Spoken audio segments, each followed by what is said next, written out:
Hey friends, it's StratGameSloth here with the second video in my Kingshot Heroes series. This time focusing on epic or purple heroes. Now you might be thinking, wait, purple heroes? Aren't the orange or mythic heroes better? And yes, while orange heroes generally are the eventual goal, the purple heroes are actually the backbone of your early to mid game and even late game success in Kingshot. They're far easier to acquire and provide incredible value, especially for free-to-play and low-spending players. Despite being available at the very start of the game, the purple heroes have a great shelf life with many uses through the first 100 days of your server and beyond. So don't sleep on these heroes just because they're purple, and make sure you get your investment priorities between them correct to really boost your account. And also, don't worry if you're a couple months into your game already and have invested differently than what I suggest here. The other great thing about these heroes is that the purple shards and skill books they need to upgrade are not used by any future hero generations. You'll eventually be able to just max them all out, likely somewhere in the range of 80 to 100 days into your game, assuming you're actively playing. The plan for this video is to briefly outline the roles the developers intended for each hero to play in your account. Then we'll do an in-depth walkthrough of the stats and abilities for each hero while I share specific areas of Kingshot that complement them. Finally, we'll be able to wrap this all up with a discussion of the trade-offs between the heroes and the strategic priorities for investment. I'm going to have a couple controversial picks at the end, but they'll make way more sense once we walk through all this, so stay tuned. So let's start with the hero roles and stats across the board. There's 5 heroes we're going to be discussing today: Diana, Howard, Gordon, Chenko, and Quinn. Each of these brings something unique to the battlefield that makes them well suited for a specific role in your team. We'll start off with Diana, since she's a bit different than the other heroes. You can't pull her from the hero hall. You'll only get her shards from leading or joining rallies linked to the Desert Trial event.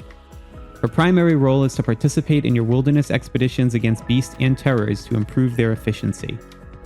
Howard is your classic tank that specializes in damage mitigation. He soaks up damage in Conquest combat and helps buff your infantry frontline in Expedition. He specializes in leading defensive rallies. Gordon is also a defensive-oriented, tanky hero, but he's more of a support tank that specializes in high health and boosting the health of other heroes and troops. Chenko is great for leading offensive-oriented rallies due to her ability to boost the lethality of troops in Expedition mode. She's also a useful damage dealer in Conquest with a cone-shaped area of attack ability. And finally, there's Quinn. He has a bit of a split personality. In Conquest mode, he's a glass cannon damage dealer that specializes in single target damage against enemy heroes. In Expedition mode, he actually reduces troop damage taken as his main skill, balanced with an additional damage boost to attacking troops. He'll also boost your troop stats in Expedition more than Diana will. If we look at the stats across all heroes, we'll see some patterns. At 5 stars and level 80, they follow the same basic formula. On the Conquest side, archers like Diana and Quinn have 2,157 base attack and 13,320 base health. Cavalry heroes like Chenko and Gordon have 1,776 base attack and 17,760 base health. Lastly, Howard has 1,361 base attack and 26,640 base health. Interestingly, all 5 heroes have 2,220 base defense irrespective of their class. This is the same value for all heroes at game launch, including blue and orange heroes. I've included the impact of any self-targeting passive buffs in parentheses underneath. Escort stats, which determine the power of the little troops following your heroes around in Conquest and Arena modes, follow a similar distribution pattern. Finally, when it comes to Expedition mode, all heroes except for Diana provide 140.11% troop attack and defense bonuses at 5 stars. Diana only provides 110.08%. I did not include the impact of additional ability buffs on these totals, since the math is actually a bit more complex and will vary depending on other bonuses in your account. For more information on how all of this works, check out my Ultimate Guide to Combat linked below in the description. Now let's look at the hero details, starting with Diana. I find it amusing that she's classified as a combat hero in the game rather than a growth hero like the blue heroes or even Saul. This is primarily because the real reason anyone would ever want to use Diana is her two expedition abilities that have absolutely nothing to do with combat. Iron Constitution reduces stamina cost for any march in which she is included, up to 20% stamina reduction. This means your regular attacks are going to go from 10 to 8 stamina, and your rallies eventually go down from 25 to 20 stamina. This doesn't sound like much, but it really adds up. Consider for a moment that you had a full 200 governor stamina to deploy. Before, you'd have only been able to do 8 rallies against terrors with that, but now you'd be able to do 10, and this benefit continues to pay dividends even later in the game. It means I can defeat an extra 2 of these war elephants, which would give me a combined 70 gems and 60 satin, with 30 minutes of troop speed-ups, and about 240,000 extra food, wood, etc., incremental to what I would have otherwise gained by depleting stamina on the 8 rallies. It also helps a lot with stamina-intensive events like defeat nearby beasts or the Cesare's Fury. The point is that this ability is unique and will mean Diana will always have a use in your formations. The second ability, Quick Pace, can help marches she is present in move up to twice as fast. It doesn't directly improve your stamina efficiency, but indirectly it can. This is an amazing quality of life feature because you'll want to include her in all of your wilderness marches to take advantage. And sometimes we have better things to do than just sit and wait for her to come back, which means there will always be a temptation to just send a march without her and give up the stamina efficiency from her first move. So building up this skill really helps to reduce the temptation and reduce the real life time you need to spend out of your day to get an optimized result, which may be the most valuable skill of all. While she has a lower expedition attack and defense than other purple heroes, it doesn't really matter that much. If you're playing well and following all the guides on my channel, you should have no problem taking down whatever beast or terror you encounter, even with her slightly lower stats. It's just something worth keeping in mind because it means she's not really well suited for any type of player versus player content due to the lower stats and the fact that none of her expedition abilities help your troops perform any better in combat. So despite, again, being called a combat hero in-game, you should really think of her as a growth hero. On the conquest side of the equation, she has a great AoE ability as her signature skill called Incendiary Arrows. It's great for dealing damage to a hero and their entire group of escort troops. However, it has 2 drawbacks. 1, the targeting logic is terrible. Just straight up terrible. If the enemy heroes are defeated, she'll simply target the enemy troops standing furthest to the right, even if they are by themselves. I can't tell you the number of times I've seen her overlook a juicy bunch of troops sitting right in the middle and waste the ability on a lone archer on the right-hand side of the screen. Secondly, the ability actually has a frustratingly long cast time while it charges up.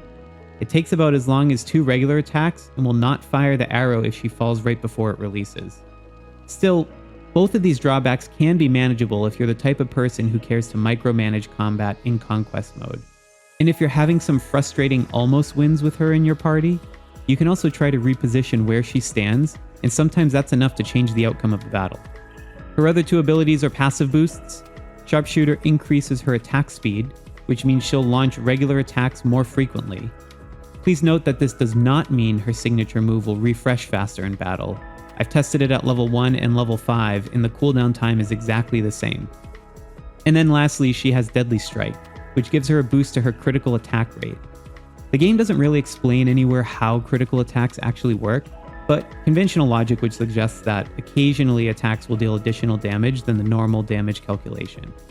This means if she's a part of your conquest team, then it might be worth trying the level a few times before moving or substituting her, then sometimes you'll get very different results if she starts out with a few lucky hits. I've seen it happen on my own account a few times. Okay, let's talk about Howard. Howard is an amazing hero to have in Conquest, and I would go as far as to say the best hero of all the purple heroes for it. While his signature ability, Shielded Strike, sounds like just another AoE attack move that I downplayed in the Blue Heroes video, this one comes with a knockback. This is important because it means it will push back your opponent's front line, which will then have to march back to close the gap again before beginning to attack. So in a way, this is like a brief interruption of damage being dealt to Howard, which increases his uptime. Joint Defense increases not just Howard's defenses, but the defense of all heroes, which is actually the only passive stat buff that impacts your entire team out of all the purple hero conquest skills. It can really make the difference in a battle outcome by letting your damage dealers live just a few seconds longer to get off their signature moves.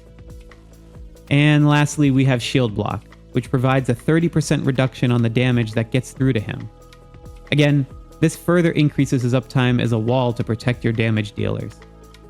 For Expedition Mode skills, we get Defender's Edge, which provides an army-wide 20% damage reduction for all troops in the march or rally. It's a solid defensive skill that will reduce losses every round and help keep your troops alive. It's extremely useful for solo marches, but gets edged out as the top skill you can contribute to rallies with the lead hero. Keep that thought in mind, as we'll circle back to it later. Then we have Weaken, which reduces the enemy's attack by 20%. It's an okay skill. Still helpful for reducing incoming damage, but not as good as an equivalent lethality reduction would be for long-term relevance. But in the early game, this will definitely help you win battles, especially against PvE opponents. Next up is Chenko. I have a love-hate relationship with her signature move, Burst Fire. It's an area of effect attack that deals 4 attacks to any enemy standing in a cone in front of her, and when it works, it's beautiful. The trouble is that sometimes the cone might be aimed away from battle, at a single troop standing off to the side. Or, even if it targets a group of enemies, it could be low health enemies and you feel like you wasted 2 or 3 attacks that could have taken down the backline instead. Again, this can be overcome with microwing the ability timings in Conquest, but you don't get that option in Arena. It can be disheartening watching yourself lose an Arena match you know you should have won because she decided to be a bit of a diva at that one critical moment. Her passive buff for defense is good, since she'll need to be up close and personal to get the maximum impact out of her signature move. It's also a significant increase, and remember, all the starting heroes including orange ones have the same base defense, so a 70% improvement is actually a pretty good value. Weapon upgrade boosts her attack by 24%, which again helps her signature move. So you can see how the entire strategy around using Chenko in Conquest comes down to positioning her correctly to have maximum impact with her AoE at just the right moment. Takes a bit of getting used to in order to make the best of her in your formation though. Now the real standout skill for Chenko, however, is actually on the Expedition side with Stand of Arms. This move gives an army-wide bonus of 25% to troops' lethality. If you saw my Ultimate Kingshot Guide to Combat video, then you'll know just how amazing this ability is. It's even more critical given that it occupies the first position on her Expedition skills list, which means she contributes it as a rally joiner. So you can stack up to 5 of these skills in a rally between the leader and 4 joiners to get a massive damage boost on things like Bear Trap, or when trying to dislodge a tough army from a garrison. With this ability in her first position slot, she'll stay extremely relevant for the long haul of your game. Her last skill is Shield Wall, which reduces incoming damage for all of your troops. It's helpful to have if you're doing a solo march or leading a rally, but most importantly, it's in the second position, so it won't interfere with joining rallies. If you're going to have a defensive skill like this, then this is the best skill order placement to have it. Alright, let's talk about Gordon. Before we get into his skills, can we just pause for a moment to acknowledge how ridiculous his character design is? I mean, look at this. He's wearing a pizza for a hat, which fails to cover the balding spot in his mullet, and he fights with a pizza peel. Incredible. In keeping with the theme, his abilities are all food related. Barbecue Feast is the only healing move that comes at the start of the game, which, coupled with the 7% temporary attack buff, adds an interesting set of options for you to play with for troop formation. I find if you put him on the front line, he usually goes down too fast due to his lower health to be able to get this off more than once, if that. But as a backline support, he can help the survivability of other heroes. You just need to make sure you have 2 other backline heroes be amazing damage dealers to carry the rest of the team. Culinary Chaos reduces his damage by up to 30%. It gives him a little more survivability, but not enough to make him feel like a true tank. It's helpful, but not amazing. I would have loved to see a team-wide health buff in this slot, like Howard's team-wide defense buff, but oh well. And lastly, Emergency Snack restores some share of his health every 5 seconds. It sounds good at first read, but it's actually not that amazing. First off, 5 seconds is an incredibly long time given the normal pace of conquest or arena combat in Kingshot, so you'll only get this off once or twice most likely. And if you're getting more uses than that, well, you've probably likely already won the battle for other reasons. Also, the percent shown isn't what percent of his max health he recovers, but rather what percentage of his attack value is recovered as health. And remember, his base attack value at level 80 max stars is only 1776.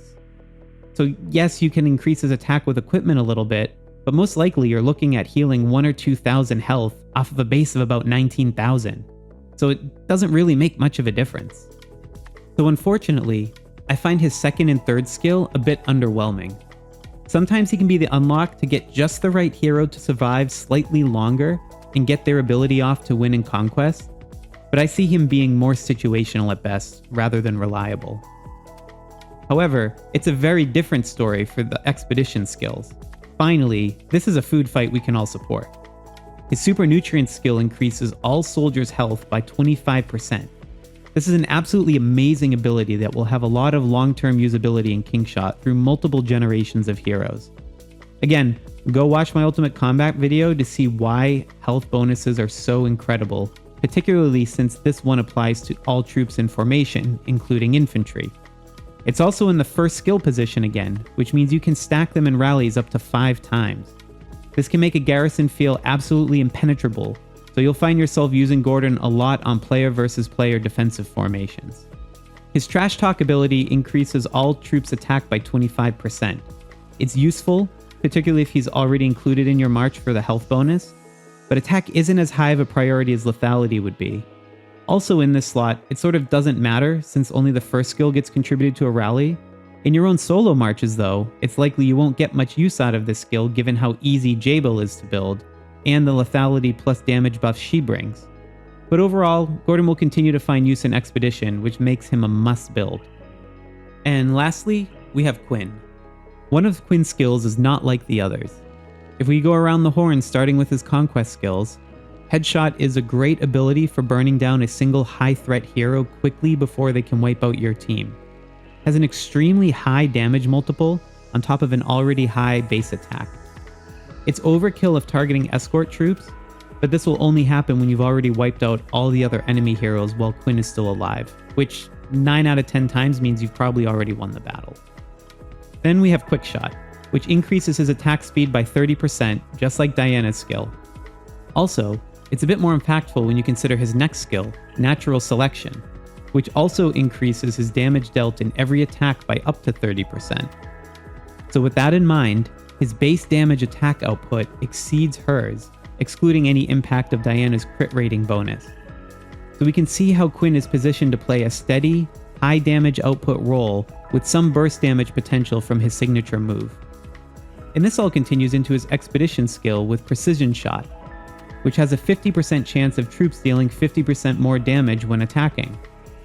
So with all of this in mind, we get to his lead Expedition skill, Sixth Sense, which is interesting to say the least.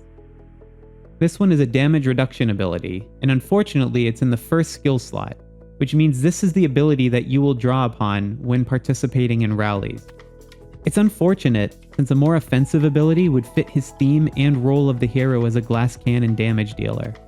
Now it sort of ends up with this split that confuses his role and dilutes his ability to excel at it in exchange for a defensive ability that isn't the best out of the purple heroes anyway.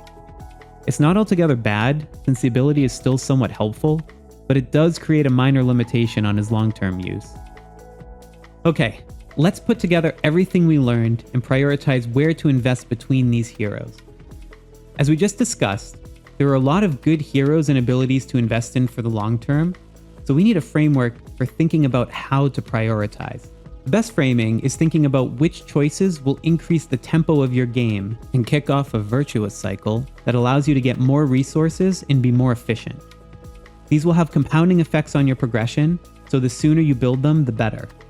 So we'll explore this through 2 lenses, Expedition and Conquest, since the skill books consumed are different for each. Thus, you can go through 2 sets of priorities in parallel. The notable heroes and abilities I would place in this category for Expedition skills are Diana and Chenko. Diana is obvious for her Iron Constitution ability that reduces stamina cost. Stamina is extremely useful, particularly in the early game when you are resource constrained, since attacking beasts or terrors is essentially converting stamina into resources. On top of that, there will be stamina-intensive recurring events like the Caesares or defeat nearby beasts, where the cumulative effect of this skill is very pronounced. While her second skill, Quick Pace, is an amazing quality of life feature, you could hold off on maxing that since it actually doesn't increase the tempo of your account, unless you have limited time to play and need her to return quickly to spend all of your stamina efficiently. So this one's up to you and your playstyle. Please note that she will not increase Archer attack and defense as much as Quinn or Saul at any equivalent star level, and she doesn't have any abilities that improve combat effectiveness of troops in Expedition mode. So you'll eventually want to replace her for Expedition combat that doesn't include spending stamina with these heroes or ones from later generations. But that's a much lower priority than improving your stamina efficiency up front. Cenko's Stand of Arms ability is also a must prioritize, since increasing the lethality of your marches will greatly increase your damage dealt during Bear Trap. This again translates directly into more resources for you. As a side note, there is much more that goes into Bear Trap, which I'll cover in another video, but Cenko is a key piece of that puzzle. In fact, you'll see well-coordinated alliances require you to join rallies with Cenko or Amadeus in the lead, or use no heroes at all due to how rally buffs are selected. This means that Cenko's squad capacity becomes extra important since it determines how many troops you can stick into a maximally buffed rally. So it might even be worth giving her more hero experience than other heroes in the early days of the server to give yourself an extra advantage in Bear Trap. There would be diminishing returns to this later though, particularly once you unlock Drill Camp. Once you've tackled these priority skills, the next tier to work on would be the ones that benefit your alliance in competition. This gets second priority because your alliance will be helped most of all in the long run by you increasing your own personal tempo and just growing quicker. This is sort of like putting on your oxygen mask in the airplane before helping your neighbor. And here again, Cenko's Stand of Arms is another standout since stacking lethality in a rally can help dislodge other alliances garrisoned from sanctuaries, fortresses, outposts, or castles, but we're already prioritizing that above. So the next ability to watch out for is Gordon's Super Nutrient skill. As a first position skill, it will contribute extra health to any rallies you join. I know this may sound like a bit of a controversial pick since many alliances ask to stack Howard for his first position defensive skill. However, Super Nutrients is the single best defensive skill you can stack in a garrison that is defending a castle or other PvP target, and this includes the Generation 1 and 2 orange heroes. There are a couple of reasons this skill gets prioritized over the damage reducing skills of other purple heroes like Howard.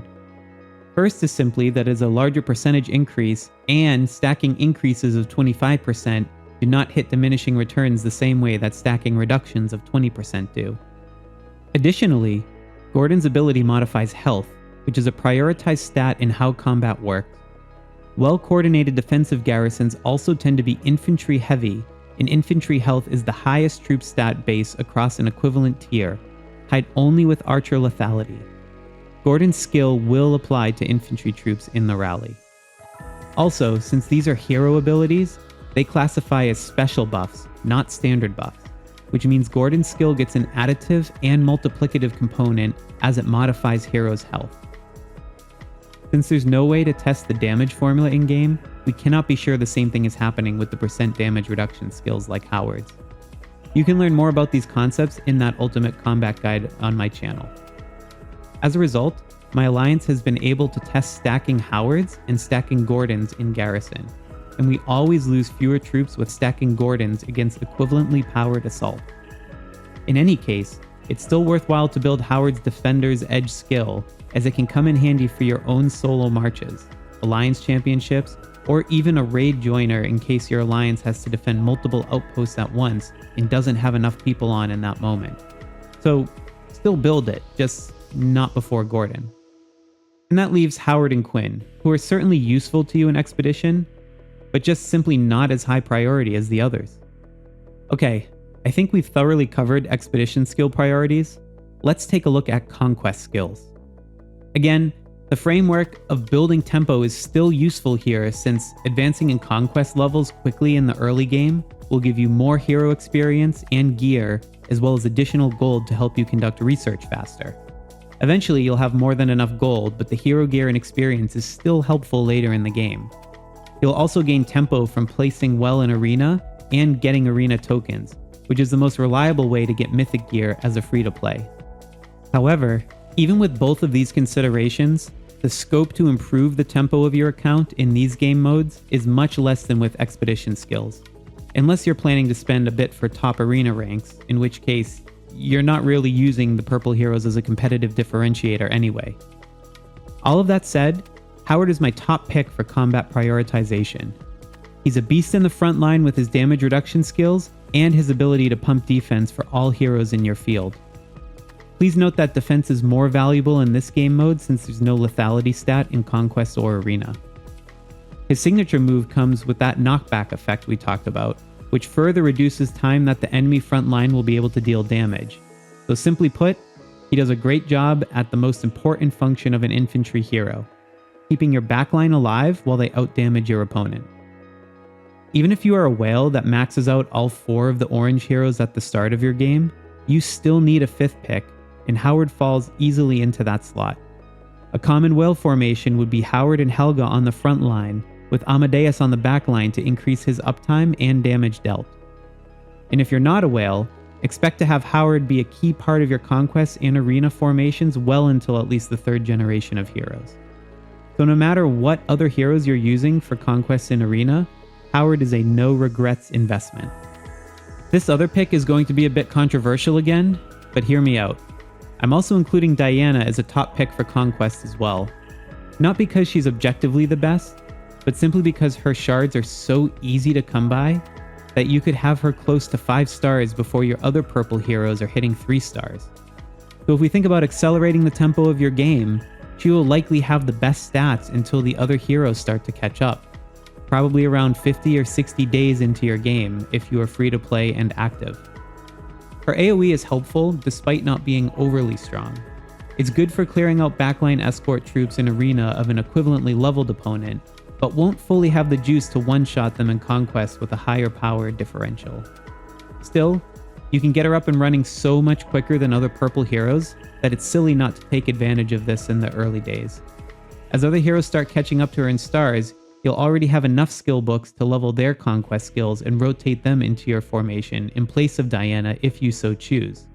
However, I wouldn't even be in such a hurry to do that, because at 5 stars and level 80, her attack, defense, and health are identical to Quinn, with some puts and takes when you consider their abilities. Diana gets the AoE move to clear out many troops at once, and Quinn is better at removing a specific dangerous enemy hero quickly. So even when Quinn catches up in terms of investment, you won't always use him over Diana. So when I take all of this in totality, I believe Diana is a priority to build. For the next tier, I put Gordon, Chenko, and Quinn all together. They're all situationally useful in battle.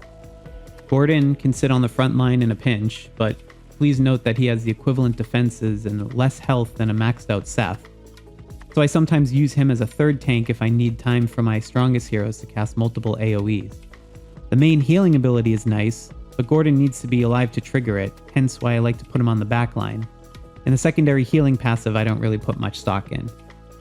Chenko is good as an AoE damage dealer, despite her lower base attack than Diana. Her passive skill helps close the gap, but her AoE ability gets a low percentage bonus. Her ultimate move also requires some luck with positioning the cone to be more impactful. This is fine in Conquest when you can do unlimited attempts, but can be frustrating in Arena mode. And Quinn is great for burning down a single enemy hero quickly, but he needs to be positioned right to target that hero, and not all enemy heroes are equivalently dangerous. So he's great to rotate in and out as needed depending on who you are facing. I could see an argument for prioritizing him equally with Diana, but her shards are just so much easier to come by that I would recommend just steering into the skid and raising Diana first. So there you have it. Everything you could ever possibly want to know about purple heroes. I know I threw some controversial picks in here, especially with how I ranked Gordon versus Howard and Diana versus Quinn, so let me know in the comments if you agree or disagree. Admittedly, it's a bit of a judgment call after all, and I want to encourage discussion so new players can make the most informed choices. Now remember, While these purple heroes are the backbone of your early game progression, there are other pieces to the puzzle to optimize, including the blue and orange heroes. Additionally, new generations of orange heroes get released every couple months. So, if you want to make sure you're getting the priorities right across all of these hero choices, then you should definitely check out the Kingshot Hero Reviews and Prioritization playlist in the description. And of course, you can also explore the rest of my channel for various tips, tricks, and guides. I hope your time here was helpful. Thanks for watching, and happy gaming out there.